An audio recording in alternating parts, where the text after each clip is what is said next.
poses itself as the self. Okay, and mind which poses as self is asking for saying I am suffering.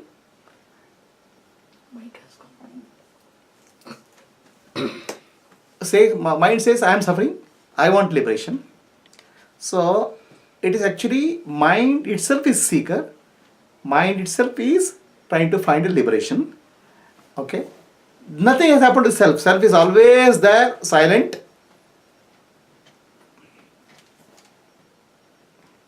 The self has no bondage, no liberation, no birth, no death. It is the mind which is causing the confusion of birth and death, bondage and liberation. So actually, it is the mind which gets born many times, many lifetimes. Mind is the one which travels from one body to other body, one body to other body. So the mind will finally die when it realizes that it has come out from the self. Okay, the self is never changing, self is eternal. Okay, so the wrong assumptions in mind goes, and that is the end of the mind, end of Adnana. So where does the self come from? Self, mind has come from, also it has come from self only. Okay, mind has come from self only. In terms of concepts, concepts bubble and create the mind. So the concept finally disappear and become silent. But whether concepts come or not, nothing has happened to the self. It is like waves rise and fall in the ocean. Nothing happens to the ocean. Similarly, self is pure consciousness. The concepts will rise in the form of mind, in the form of world, in the form of body. Concepts are nothing but thoughts. So when thoughts subside, there's stillness. But for the self, it doesn't matter. Mind is there, it's not there. It's like for the sun, does it matter the cloud is there or not? It doesn't matter. Okay. So difference between the sun and the cloud is separate from the sun. Okay.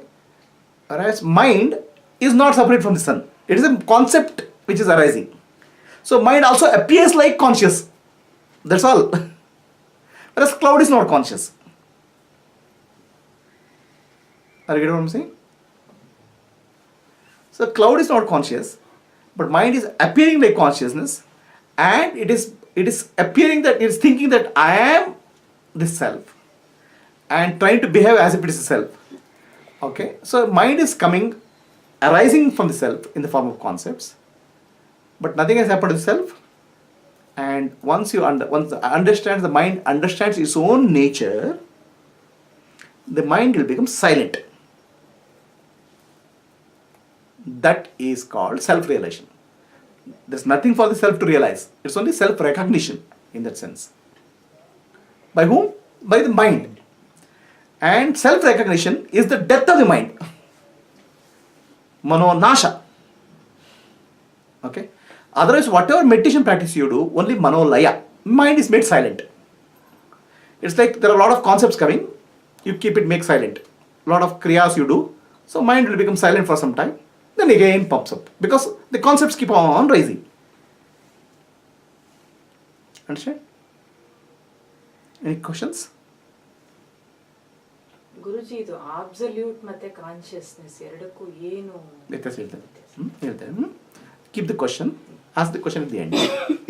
This fan on. First one. Kannada. You started a broadcast?